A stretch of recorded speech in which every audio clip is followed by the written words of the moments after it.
The Assembly will hear an address by His Excellency Mr. Pedro Pablo Kuczynski Goddard, President of the Republic of Peru. I request protocol to escort His Excellency.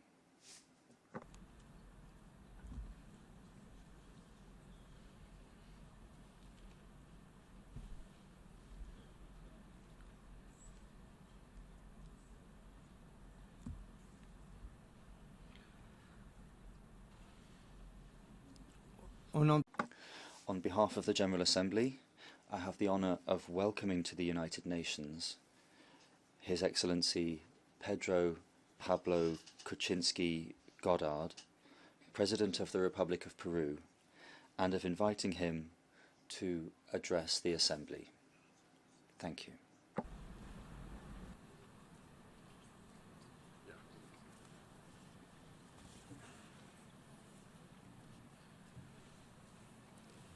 Señor Presidente.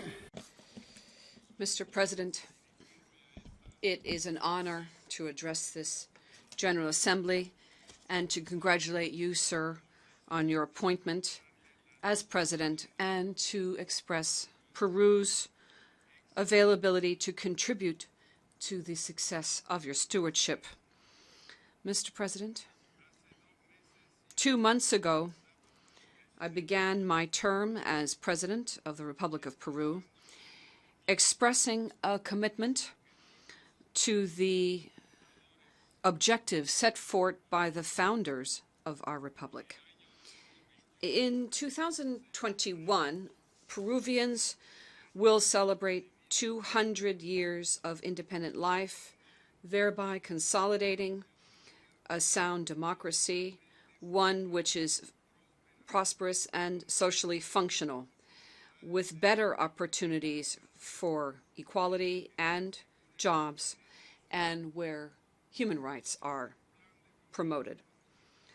Our public policies and government plan coincide with the Sustainable Development Goals of the United Nations enshrined in the UN Agenda 2030. And they include access to water, education, healthcare for all Peruvians, as well as other services which are vital in order to drastically reduce poverty. In the context of a full front-on battle waged against corruption, discrimination, insecurity, and drug trafficking. One key objective of my government is to guarantee efficient management of water, which is safe, and sanitation for all. We will ensure access to potable water and sewage for all those families that at this time do not enjoy those basic services and which account for 10 million inhabitants, or almost a third of our people. We will make a significant investment and prioritize the Amazon and Andean regions. We will work with non-traditional systems for potable water for the non-urban areas, and we will implement systems for rainwater collection in the Amazon and undertake public works through the program known as Blue Mountains, in order to harvest water in the highlands of the Andean Mountains. I believe that the interaction with the United Nations in this regard is a priority, and for that reason, I am very honored to have participated in the high-level panel on water just a few days ago. Another very important issue for my government is to promote green growth, coordinating the use of marine and land-based ecosystems.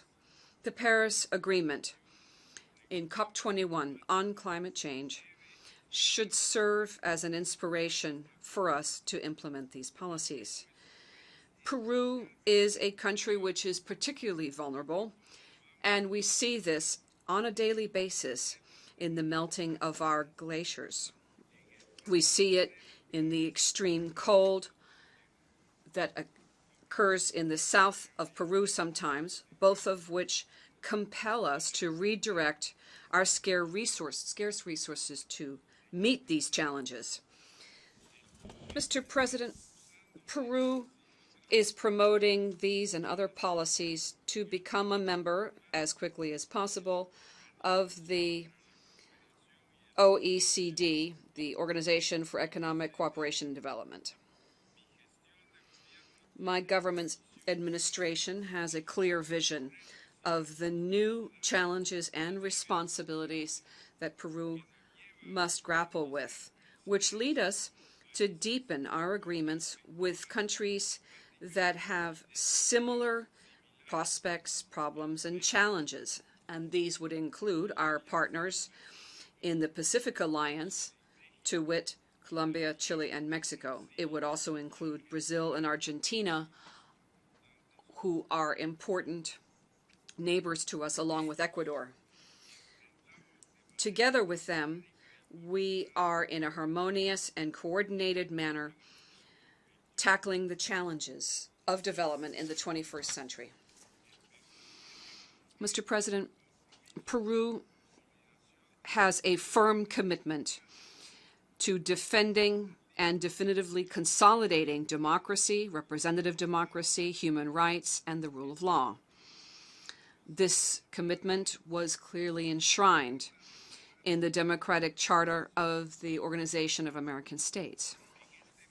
In this context, fundamental freedoms, the right to participate freely in political life, the separation of powers and checks and balances of power are pillars of governance in our region and a guarantee of a future filled with hope. We also respect the principle of non-intervention in the internal affairs of other states. This is a norm which Latin American countries set forth and introduced as a norm in international law a century ago. Notwithstanding that, respecting this principle cannot be, nor should it be, countered with the international defense and promotion of democracy and human rights, which are irreversible legacy for new generations to come. In this context, it is unavoidable that I reference here our concern for the very critical political, economic, and social situation that our friendly nation of Venezuela is experiencing at this time. Full-fledged democracy requires absolute respect of human rights and fundamental freedoms, as well as due process. It also requires the full guarantee of the respect of the separation of powers and checks and balances. This situation has been impacted in Venezuela by the extreme violence, social and political confrontation that is taking place there, and by a severe shortage of both food and medicine. In order to tackle this multifaceted crisis, we hold forth in solidarity and call for, as soon as possible, a dialogue to be initiated. An internal political dialogue should take place without any conditions or restrictions in a context of full respect of the Constitution. Peru is available and quite willing to undertake all necessary efforts that might assist our Venezuelan friends to bring about a solution to their problems. We will work with those countries of the Pacific Alliance in this endeavor, and specifically we will work with our neighbor, Colombia, where we will be in a few days in order to witness the signing of the peace agreement with the FARC. Mr. President, by way of conclusion, I would like to convey to this General Assembly that the government that I lead in Peru is working for modernization, which is compatible with the efforts undertaken by the United Nations in a context which is global, interdependent, and unfortunately impacted by a series of very serious conflicts which have been referenced today and throughout all of our debates. We live in different parts of the world and are experiencing a crisis in confidence, a loss of ground in globalization, protectionist and population temptations, and an almost unprecedented wave of refugees, as the King of Jordan just mentioned a few minutes ago. We are betting on the creation of a South America and a Latin America as a bridge of stability and cooperation between the Pacific and the Atlantic, which would provide for gradual recovery of peace and prosperity in the Western Hemisphere.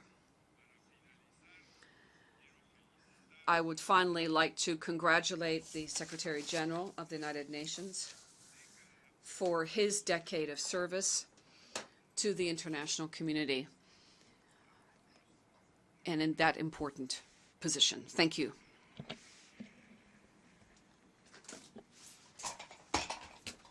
On behalf of